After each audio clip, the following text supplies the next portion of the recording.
here is, I've just dropped to you the link.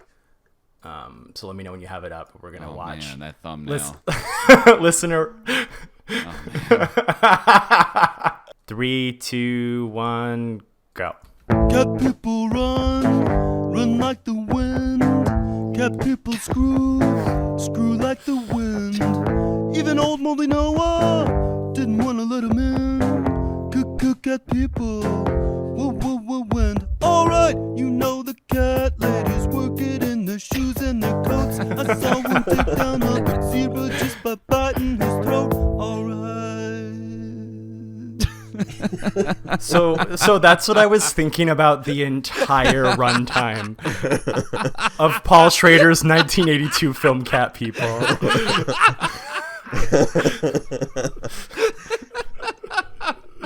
It's kind of true to the plot, actually. It's like 80% of a Tom Petty song. 1, 2, 3, 4, 5, 6, hit it! Hello and welcome to Swimfans. This is your premier Cat People podcast for all things cats and people. I'm your co-host, Josh, working it in the shoes and the coat, the shoes and the coats vacancy. I'm Craig. Pussy is an innuendo in this movie. Neeson. Nya, I'm Alex Hawking. Yeah, we are doing 1982 Paul Schrader film Cat People.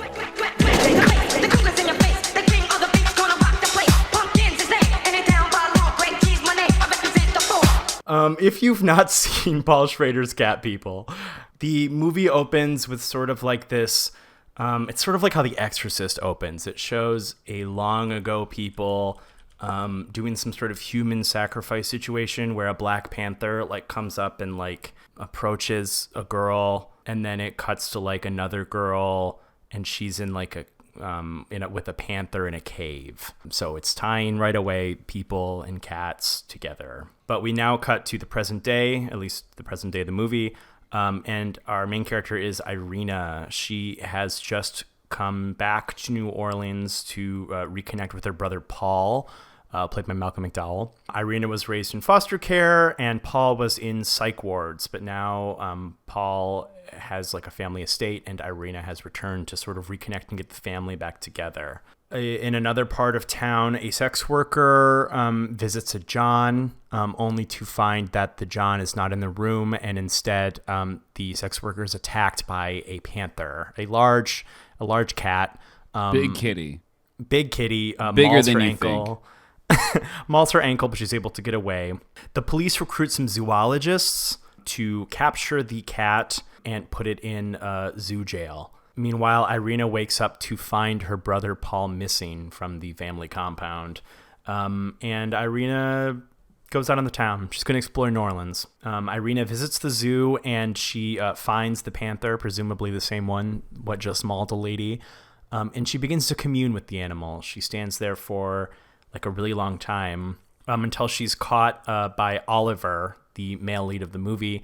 The zoo has closed and she's still there, so he chases her down, and despite her showing unusual athletic prowess, some would say like a cat, he does retrieve her, and he takes her out to dinner. He offers her like a job in the gift shop, and also inappropriately in the same conversation he discovers she's a virgin.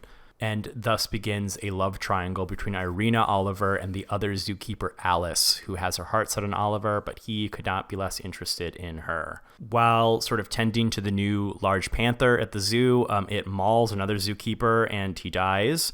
And the panther flees.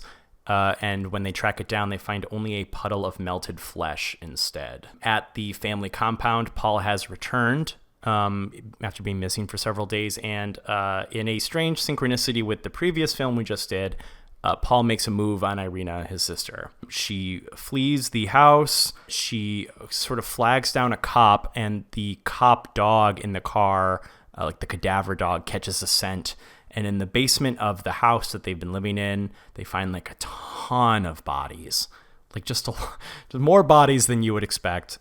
And so they figure Paul is some kind of serial killer. On the run from Paul, Irina kind of takes shelter in Oliver. But she does sort of refuse to have sex with him, sort of refuse to sleep with him, just because like it doesn't feel right. She doesn't want to do it. Paul, now on the run from the cops, corners Irina and tells her of their werecat history. Their whole family are werecats, mating with a human.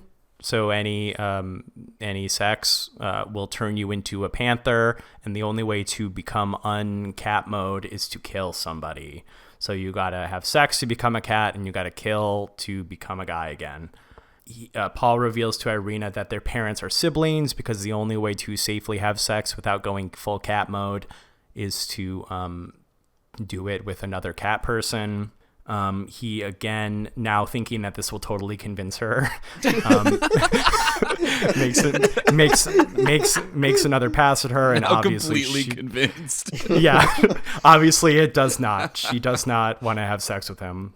Paul again goes cat mode, and is shot by Alice, who is lurking outside of Oliver's apartment. She shoots Paul, and he dies. And when Oliver performs an autopsy, the cat corpse bursts into a cloud of smoke. It turns into slime. Meanwhile, Irina's like cat stuff is becoming more prominent. She's really kind of gone like full cat person. Like she's now shifted from like a sort of demure woman into like a cat lady. She's stalking Alice. She nearly kills her twice. And then she finally does have sex with Oliver. She decides she's ready, and she turns into a panther. She is able to flee before she kills Oliver, but Oliver tracks her down. She has regained human form by killing some other guy. And Irina says that she did not kill him because she loves him. Irina says as the last act of love, she wants Oliver to have sex with her so that she can become a panther again and quote unquote be with her own kind. At the end of the movie, in the last bit, Alice is still kind of simping for Oliver. And Oliver stops by a new panther cage. There's a new panther installation, and it is Irina now in zoo jail, and he pets her. That's okay. I liked the body horror elements were like a fun surprise. I liked how slimy this movie was. Like there's just a lot of ooze. Paul's death basement is very oozy. When the cat people transform from either cat to man, they leave behind a bunch of goo. Yeah. I liked when Paul's corpse sort of bursts into smoke. So like a lot of the body horror and like the wetness of the movie was pretty cool. I liked all the cats. Fun fact, they're not panthers. They're actually mountain lions that they dyed black. Oh my god. That's so funny. That's That so rules. good. They realized early on that jaguars and panthers are untrainable. Yeah. So they instead made Probably some a good call. Yeah, they made some mountain lions fully goth. They're like, listen, Paul, cat people run. Cat people.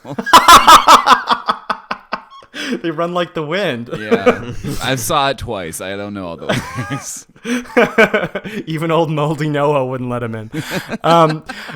But yeah, so Moldy it's Paul. so they're not actually panthers. They are dyed mountain lions. So I did like all the big cat footage. That was pretty good.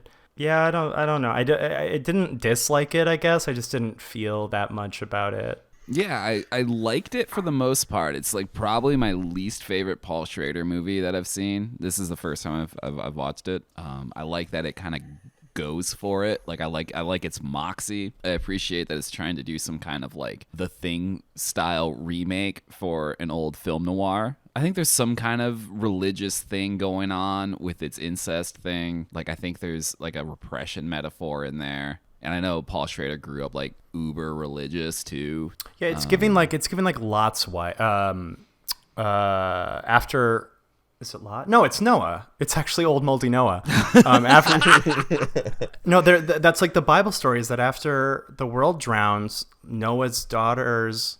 It's either Noah or Lot. Okay, biblical scholars do not at me. It's one of these two Bible men. His daughters have to get him drunk so they can like sleep with him. Like that's like in the Old Testament. I think that's Noah, right? Look, It's one of those Noah two, I did a swear. lot, and it's old moldy Noah. Let's just go with it.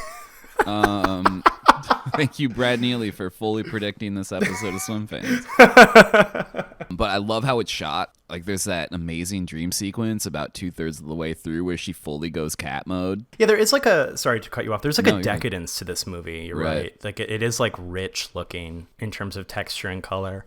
It's the movie he made after American Gigolo, but the movie he made before Mishima: A Life in 3?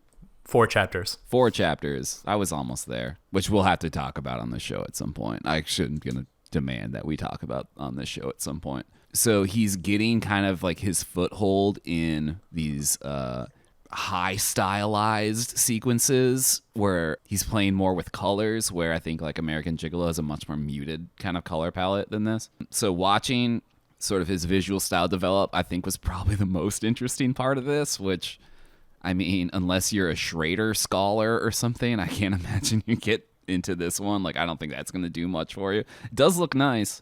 The score is amazing. I love Giorgio Moroder did like I mean, obviously he composed many film scores, but hearing him get real intense and horror-y, I thought that was really fun. Oh yeah, that's cool. That pool scene's really good. It does the Swim Fans lighting on it. Oh, when Alice is in the pool and The lights go Irene- off and the Yeah. pool stays illuminated. That was real good. I like a lot of that kind of stuff. I don't, but overall, I mean, it's fine. Craig, how do you feel? It's messy. I think my fundamental issue with it is that it's a very messy film. I wish it would have picked a route. I wish it would have picked the Thing route.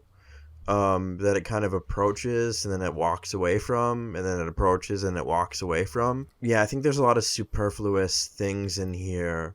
But there's a lot to be savored for sure. I love the dyed mountain lions. That's incredible.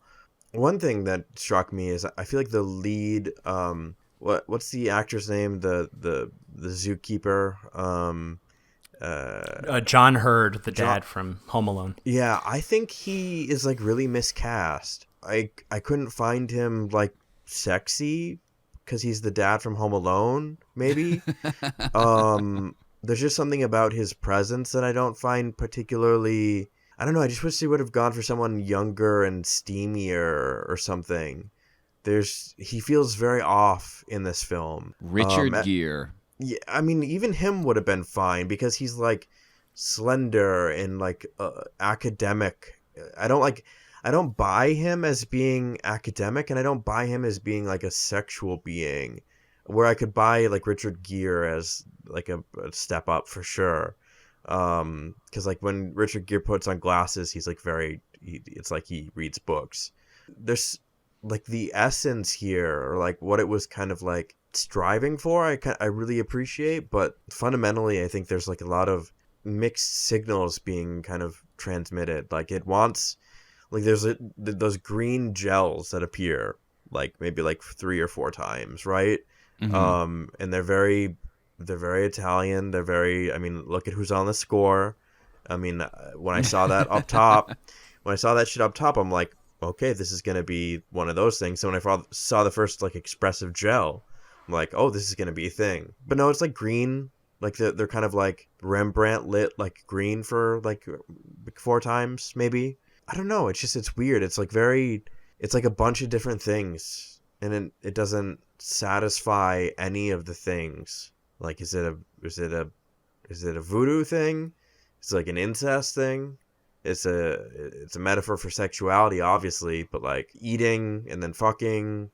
Does it want to be grand about it, or does it want to be like, I don't know. It's weird. It's a really kind of confused film. Yeah, something about the movie that we got in terms of story seems like the most boring possible movie we could have gotten. Mm-hmm. Because I read what the original was about. Much more interesting, much weirder, much weirder than this. It is. And like, I guess this didn't need to be weird necessarily, but like, I don't. Getting less weird is strange. That is strange, especially because, you know, I think Schrader I mean, because we all loved American Gigolo on this show. Mm-hmm. And he does have a really great visual style. And I think when this movie works visually, it really works. I think there's a lot of great texture and color and light to this movie. It's just so, especially isn't this the guy that wrote like Taxi Driver? Yes. It's tedious a lot of the time because there's no like narrative thrust through this movie, but it's also not purposefully aimless. It ends up being like this sort of slow, it's not even romantic, but it's this romance between Irina and Oliver, and like, but the whole time you're just like, where's the cat people? Show us the cat people. Why don't they get to the fireworks factory? The B plot until like the middle end of the film is the cat people. Right. That's when folks, that's the A plot. It's good. I like after she turns into that cat and she's full on cat moded. I'm in. I honestly I really liked the back half of this movie. So you have the gentleman who plays the orderly in Sounds of the Lambs as a detective here. Yeah. And he finds that there's been human sacrifice in the basement to these fucking cats, and like they don't go for it. Like, why are you not going for like the fucking coolest part of this movie? Like hone in on that. Like, please give me more. And like, I mean, even him as a detective, he's fantastic. He has such a small part in Sounds of the Lambs, and then he like returns in Hannibal or whatever. But he's such a great actor, and I love following him around as a detective. And it's just like, yeah, human sacrifice in the basement. Anyway, plot moving on. It's like, what? Hold up. Come on. Anyway, this man and woman are dating. Yes, if this was Refn, they'd be in that basement for an hour. Oh, you'd be trapped in that fucking basement. Like someone would have a dream and they'd be in the basement constantly. Someone would put their ear up against a wall and they'd see the basement on the other side or whatever. It's so great. It's a murder neo-pagan sacrifice basement, and the movie just like takes its best asset and just like spikes it. Just shrugs it off. I frankly, that they made this some sort of like sexuality movie, because like it's not really an erotic thriller. It's erotic and I guess it's thrilling, but it's not like an erotic thriller per se. It's not like an erotic horror film. I mean, it's definitely not the biggest stretch we've ever made, don't get me wrong, but like it's like the wrong genre for this story is what I'm getting at. Is like the sex part is like the least interesting part of being a cat person. This star-crossed lover thing where they like, it's like pushing daisies they can never touch because she's gonna go full cat mode is like the least cool part about cat people. Maybe if it was more of a horror movie or more of like a science fiction, like a sci fantasy movie. I don't like anything other than what this format here. It doesn't sit neatly into anything. Yeah, I mean, I was gonna say there's a very good way that a movie can not sit appropriately in a category, but this one it feels completely unintentional and therefore like messy in structure. And yeah, for someone who wrote Taxi Driver, it's like what are you doing, man? Like, there's it's just like a fundamental confusion that I don't know what to be focused in on. I think my problem, and it might be a problem, it's definitely my problem, is that it's giving us little morsels of a film that I think it could be more exciting with gels and with like the neo-paganism and like really hamming it up with like, I mean, that is the most like Bram Stoker's Dracula introduction to a film that I've ever seen that isn't Bram Stoker's Dracula.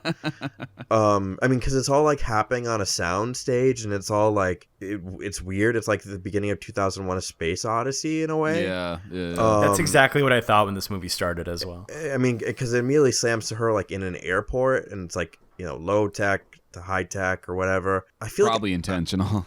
Yeah, I mean, I want the movie that this is kind of gesturing at times The one that her spine is transforming into the spine of a cat. Her facial features are being kind of practically morphed into it's more dope. It looks so good. feline or whatever. And again, the goo and the like. I even love that transition. It's like it's clumsy, but it's funny and effective. Where she like fully makes a transformation, like her skin bursts open and then suddenly it just like cuts to the cat. Mm-hmm. It's Yeah. awesome. I think it's like ridiculous, but it completely works. It's giving these practical effects. It's giving the John Carpenter stuff, and I want more of it. I don't want the kind of like weird slapsticky moments of like the idiot zookeeper singing, "Oh, pussycat, pussycat, I'm gonna clean the pussycat," and then getting his arm ripped off, or like when he's like the dude is on the ladder and he's like has the handgun and he's like trying to like shoot the cat in the hotel room. I'm like, whoa, why? This isn't. What do you do? What do you? Thrills and spills, Craig. Yeah, well, I mean, but those moments aren't. They're so silly. They're just like completely silly. He's having a wacky moment on a ladder, and then the dude that was just singing "Pussycat, Pussycat" gets his full fucking arm ripped off. Like, I don't know. I just I think the movie is like weirdly basic, like or something. It keeps returning to a status quo of like, no, all this weird shit on the fringes isn't actually happening, and it's like, no, you've shown it to us repeatedly. Why do you keep trying to recenter to like this like boring film that you're doing? Well, and to again draw a comparison to Taxi Driver, which of course had the benefit of also having Scorsese involved. When we're focused on Travis Bickle's like day-to-day life, it's interesting because he's interesting. Like he's like a fucked up weirdo, but like the movie makes it interesting because of the things that he says and does and the people that he meets. Oliver and Irina are not interesting. No. They're completely dull. They have, I won't say that they lack interiority per se, but they're not weird. There's nothing like interesting about them. Like, my man's a zookeeper and he likes to have sex, and that's pretty much all I know about Oliver. I know that Irina seems like she was just born yesterday. Yeah. And that's what's weird about her. And then there's like nothing else. So then when they go on dates and they have their tete-a-tetes and like their little like vignettes of what they're doing, it's not fun to watch because it's not interesting. No. It for a Paul Schrader movie, it feels weirdly like devoid of like ideas. Like he always has like at least some kind of conflict in like ideology or something that he's kind of basing his movies around. Like, I know like Taxi Driver was based on like thoughts he was having when he was living in New York in the 70s, and then Scorsese came and kind of was like, "Isn't this fucked up?" Like, what a fucking weirdo this guy is. This is gonna be a great movie. Mishima: Life in 4 Chapters is basically glorifying that fascist in like much more of a complicated way, in a way that makes him human in, I think, an interesting way. And I don't need to go through his whole filmography. We'll get there, but this feels one note in a way that is unusual. Yeah, even American Gigolo, which I'm mentioning because we did it on this show, like the conversations that Richard Gere is having with, like, for instance, when he's having it in that very red room with the woman in American Gigolo, it's like an interesting conversation. Like he finds I don't have a ton of experience with his work, but like when he's doing this like daily life stuff, it's interesting because the people are interesting and they're saying it, perhaps mundane things, but they're saying it in a way that makes it interesting. And this is just like, so you're a virgin? Yeah, I just never felt like it. That's crazy. So you're a virgin? And that's the scene. That virgin was mine. It's a line from Swimfans. Yeah. Through these conversations, nothing about Alice or Irina or Oliver. Like, you don't get a fun like character moment. You don't get plot development. You don't get any enrichment in your cat enclosure. You simply are burning runtime that isn't spent on mountain lions. I still kind of like it though. Yeah, because it's difficult to write off, right? Because Yeah. there's a lot of good craft, and then when the movie's fun, I think it's pretty fun. Like I like when Alice shoots Cat Paul out of the room. That's amazing. Mm-hmm. I like that. That's when Irina decides to go dark-sided. Like she just goes full cat, like because she's just downstairs for some reason. I like when the cat's under that bed and then you see its tail kind of hanging out. Yeah, it's like cute. You know, I mean, right before it mauls her, like it's like cute, because like the tails, the panther's tail is like nudging that sex worker's foot, and she's like not that bothered by it really. Yeah. Despite being at best like a very hairy caterpillar, she's just not that bugged. Yeah, there's a lot of fun cat stuff in this movie, and it's just not. Yeah. I like the end. I like the note it ends on, where it's one of the things that would work way better if Irina was like actually developed. Is her decision at the end to just become a cat? Yeah. Like that could have like a much greater kind of impact if we cared. Yeah. If we saw more of her options in deciding it.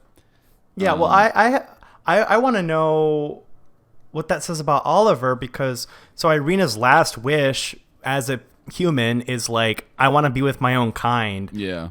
I guess I assumed that meant in the wild, not like in cat prison. Right. So when he puts her in cat jail, I'm like, that was a fucked up thing to do, man, just to sort of keep this this cat form woman that you love, I guess, now in a cage forever. And I'm like, that's interesting. Yeah. If we knew anything or thought anything about Oliver, I bet we would have an impression about that. That could have, it's a lot you could have interrogated out of that. Yeah, because that's insanely dark. I mean, I guess by be with my own kind, I guess she could have meant the zoo, but it probably meant the wild. She doesn't seem too angry at the end, although it does end on like a freeze frame of a growling kitty face. So yeah, I don't know how she feels about it, but like if you want to take it the way that I took it, that's insanely dark. That Oliver has trapped this woman that he loves in cat mode behind bars, so he can just like play with her at his will. Basically, it's the only way we can be together. Yeah, I don't know what to do with that, because there's no breadcrumbs earlier in the movie. Yeah, I mean, and this is me meeting the movie way more than halfway, but his desire to not ever kill the cat, any cat that has done either murdered someone or done grievous bodily harm to a person, which I think is what you do when an animal does that, becomes perverse, right? Instead of killing her, he's chosen to imprison her forever in the zoo. And like you said, if she were a more fleshed out character and it was a bit more intentional about it, that would make his like weird conservation, we don't kill the precious animal thing, real weird. Like, it would like, but that'd that's be a again, thing. but that's me needing the movie. Totally. If the movie were like successful, right? Like I'm like imagining a successful version of the movie where that it all comes to a denouement in the end, where she has had her like wish perversely fulfilled, and he also has, or something. It's like her imprisonment becomes like a codification of. But again, that's not what the movie. It's not these, because the characters don't fucking do anything. They're just. Right. They're just. He doesn't like whisper "I'm sorry" in the cat's ear or something. I don't know. There's no kind of like exploration of that idea. As far as I can tell, it's what she wanted. Like it's right. You can make that case just as much as you can make the case it's not what she wanted. Right. Yeah. It doesn't want to kill. It's completely neutral on it. But therefore, the only way to not kill is to be in confinement or whatever. I mean, there's a lot of things. There's a lot of ways I can put that. But again, this is me doing my own mind palace for it, not the movie Right. The movie as it is. And it's not even the movie interestingly like giving me those directions to take it. I'm just saying hypothetically if this were better. You're just naming options. I'm naming options.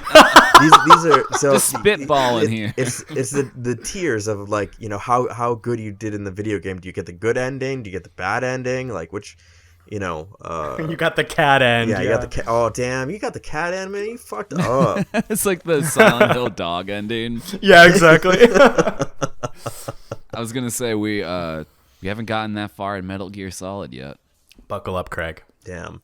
Yeah, another thing, if I'm going to keep picking bones here, I don't quite understand Malcolm McDowell's role in this movie at all. Like, it seems he's an extended exposition dump.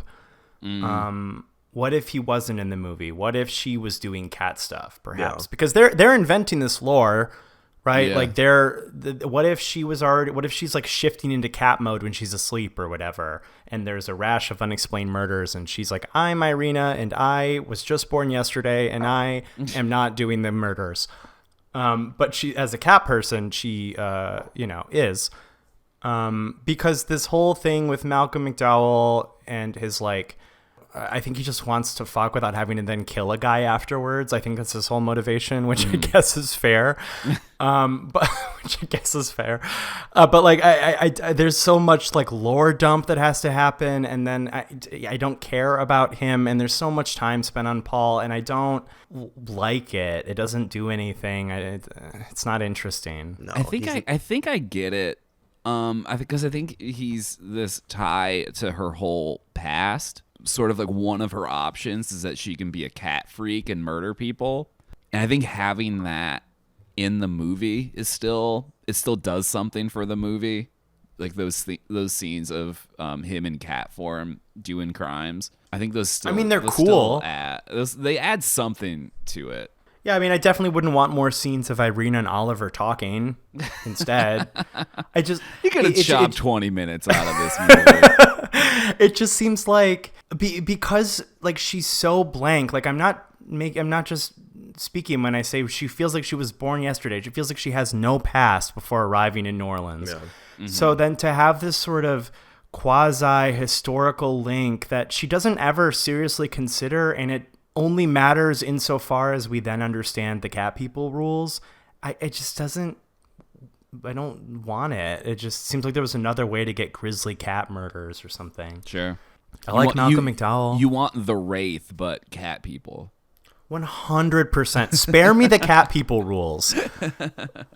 When the moon is out, she becomes a cat or something. When she's a weird kitty.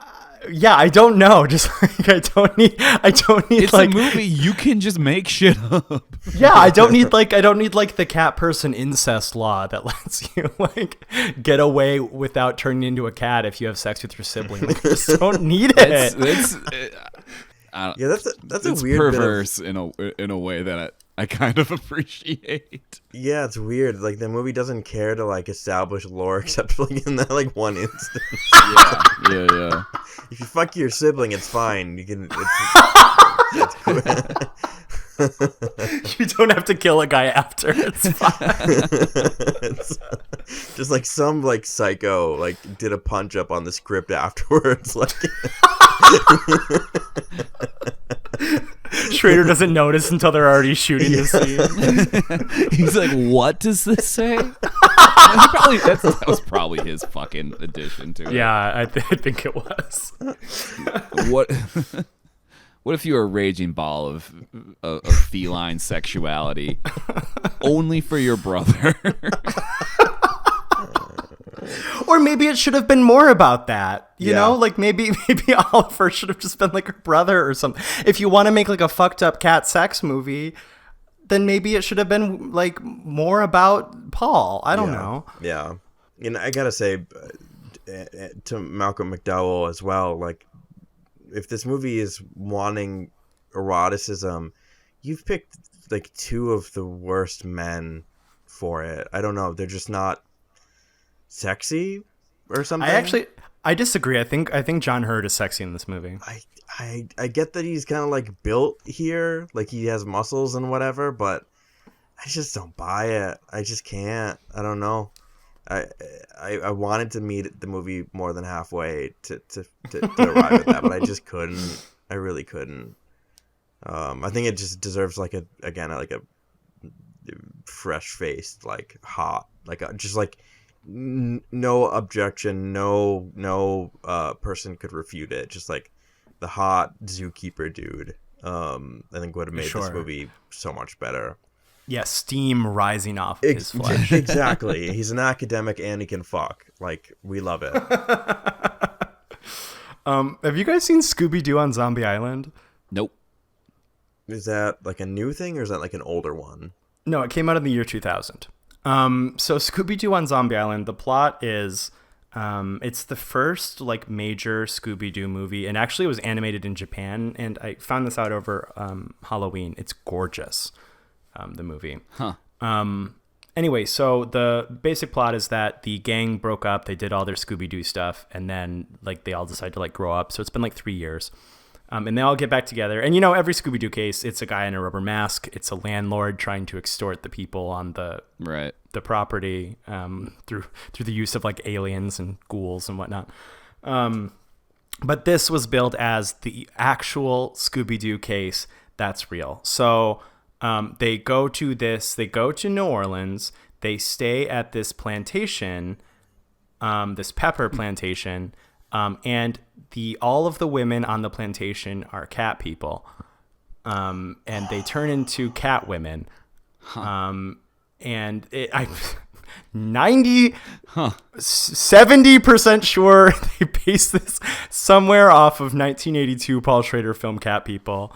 I own this on VHS. I've seen this like dozens of times. Holy shit. It's a really good movie. I like Scooby-Doo on Zombie Island much more than I like Cat People. It's if you like cartoons, the animation, if you saw it when you were a child, revisit it because the animation is to die for. The drawings are delicious. It's probably the best Scooby-Doo's ever looked ever. It's pure Sakuga. It is like more love in the key poses than Hanna-Barbera could even dream of. It has just the right amount of like Japanese influence to make all the characters like kind of hotter. They were right for it. The whole thing is right. You should revisit it. So do the zombies like eat people and stuff? No, so the zombies, which do come back to life, there are zombies. They exist only to warn people of the cat women. They are trying they seem pretty harmless. They are because but it takes them a while to find this out because they spend most of the movie fleeing from the zombies, and then eventually they realize that the zombies are trying to tell them to avoid the cat women, who have to do some sort of cat sacrifice, not dissimilar to like the beginning of the movie of Cat People. Frankly, like it seems to involve some sort of stake, and like a rope. They don't get that far. That's coincidence, 1982's Cat People. Man. Even the original did not take place in New Orleans. The original took place in New York City. Yeah. So I'm gonna say that's Schrader. That's Schrader, baby. Yeah, I really love the original. Oh, you've seen it? Oh, Yep. yeah. Yep. Oh, talk to me about it. Tell me about it. Oh, I mean, it's a pretty eccentric noir. It is isn't it like really really short, Alex? I think so. I think all those movies were like contractually under 75 minutes. It's like super snappy. It's like razor sharp. It's stylish as hell. Like it plays with like shadows and like nighttime scenes in New York and the kind of looming threat of this like cat, which you kind of don't see for 95% of the film. It's good. It's just like a delight. It's a real good one. Though that whole string of Val Lewton movies in the early 1940s are pretty good. I guess I've only seen like 3.5 of them, but I was way into all of them that I saw. Well, and what do you think accounts for this? Because from what I understand, I mean, not only are their plots completely different, completely not even a little bit similar, It's still about a lady who turns into a cat. Yeah, but like this, I don't think any of like the cat people rules are in the original. Is that correct? It's just like they made all this up for this. It seems remember. like it seems like this is such a. I guess the question I'm asking is, what was Schrader going for? Because this seems like such a downgrade in every way, and I can't see the benefit to the result that we got. I think primordial sexuality. Yeah, I think it's sex. I think he wants to like. I think he probably liked the original. Probably thought he could like make it hotter because there is a sexuality to the original, and like leaning into it like heavily could have been interesting. Yeah, and I mean it makes especially a mistake to a pervert like him. Yeah, I mean it makes a mistake of being too like where the original is simple in form. This movie opens with a 2001 kind of like, from the dawn of time, we were sacrificing ourselves. We were kitties. We were kitties. Cat boys have always been here, folks. We've always been Skittershanks, the railway demon, or whatever. Skimbleshanks, the railway cat. Nope, Skittershanks. Sorry, Skittershanks. I'm just glad he made a reference. He's I don't know. How badly can you lose the Jellicle ball? We'll find out someday.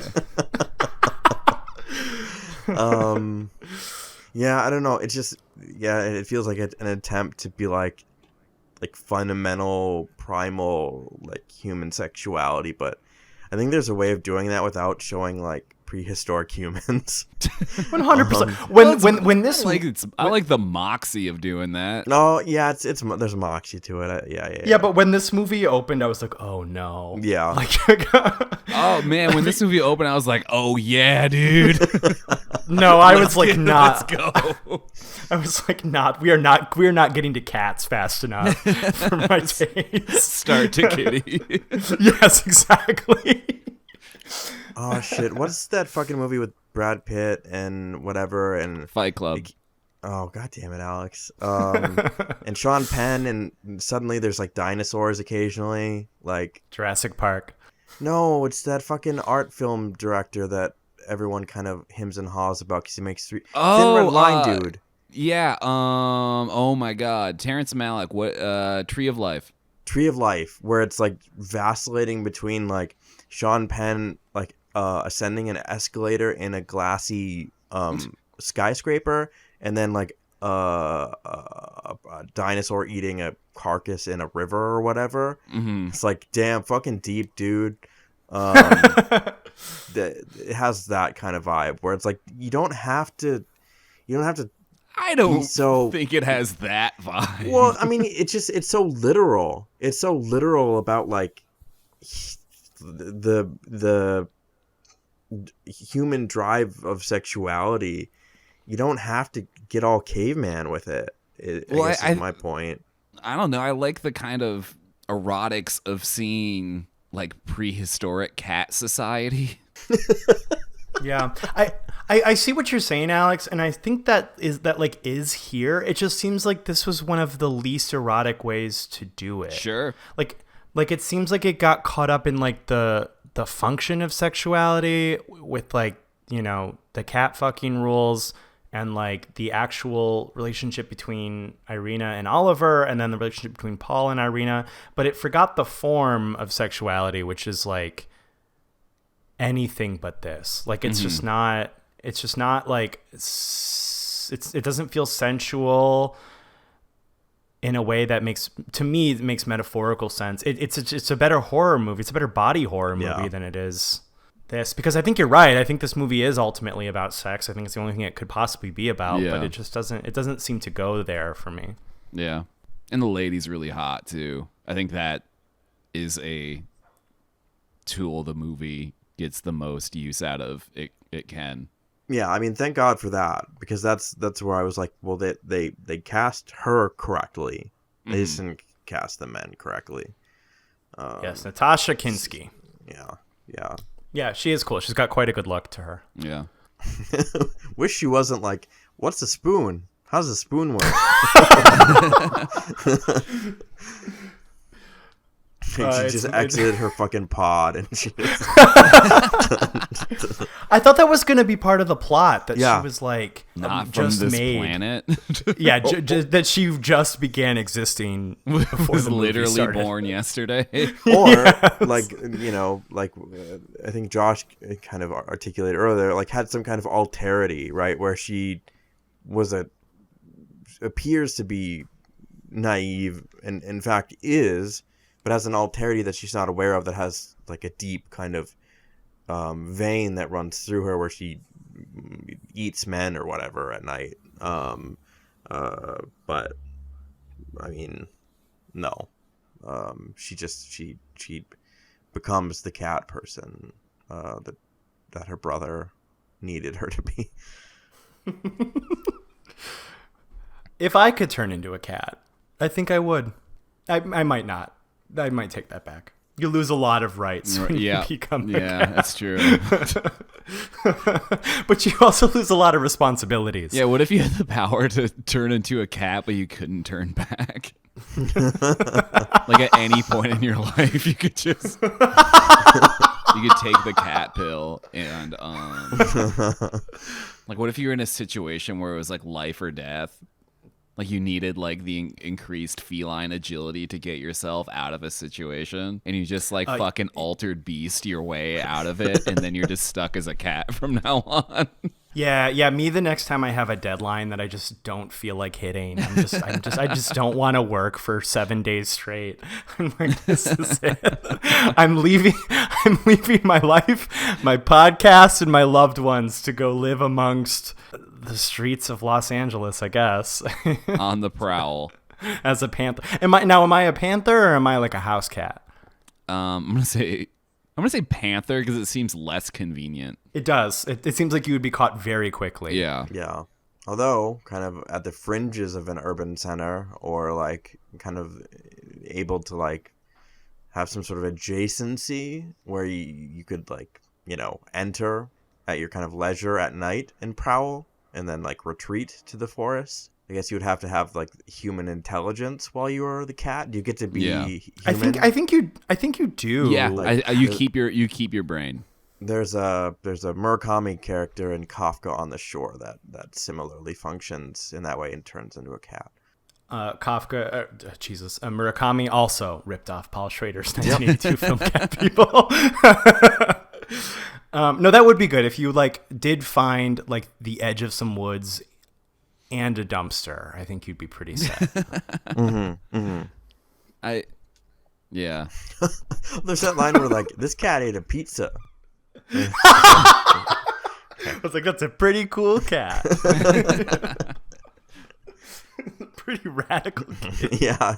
What's the cat version of Chester Cheeto? Can I be that? He is a cat. He is a cat. Cheetahs are cats. Oh, Just fuck. Cheetah is a cat. Oh, dude, I thought... Okay, I'm sorry. I'm really... Okay. I thought he was just like a giant, like, anthropomorphic Cheeto or some shit. What? No, he's a... Dude, what? Okay, forgive me. I haven't thought about Chester Cheeto in fucking forever. so Chester forgive me. Cheetah. Okay. Wait, He's got a spotted tail. Craig. wait. Is it Chester Cheetah or Cheeto? Yes! Cheetah. Oh, okay, Cheetah I thought it was with Cheeto. Well, I know that he has... Who are okay. you? Okay, now I'm aware. It's very obvious to me. But it didn't... Literally a big cat. Okay, sorry. I didn't quite... I'm so glad this happened on the air. Oh my god. I'm more paying attention to the fact that he was wearing sunglasses. Well, he is, to be fair to you, Craig, he's very cool. Yeah, And exactly. I can see how you would miss finer details, like his kitty paws. Okay. This is turning into the meme of the no, this is turning into the meme of the kid.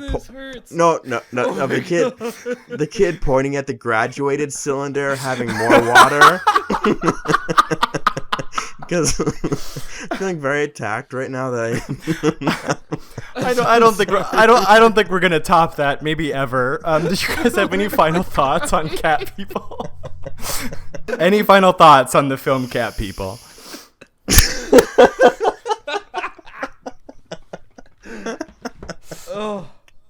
No. Whew. Okay.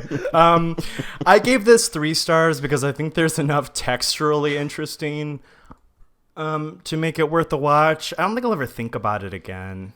Yeah, 2.5. I think about what this movie could have been, and I wish it were that. I'm